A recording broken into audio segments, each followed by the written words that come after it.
Добър ден, приятели! Днеска сме в село Тутраканци. При бат Стоян сме. Кажи здравей, бат Стоян, Здравейте, компания. на всичките тиктокари. Така. Вече сме на 10-я метър и стигнахме до водата. Кажи, брат ми. Тя не се вижда. Слабичко, но се вижда. Не, стигнахме. Да. Стигнахме до водичката.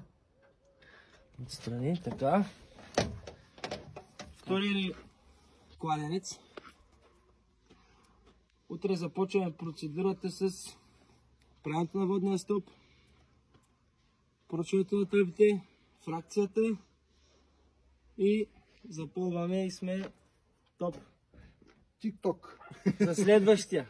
После отиваме превратно. В Тутраканци пак, какъвто и сел, отиваме превратно да копаем. Вижда се даже отстрани къде. Виж как такова вода. Да. Хочу да се вижда. Благодаря ви. Ако има нещо, ако някой иска да копаем, Звънете, не се притеснявайте. пишете, звънете, ние сме хората. Лека вечер.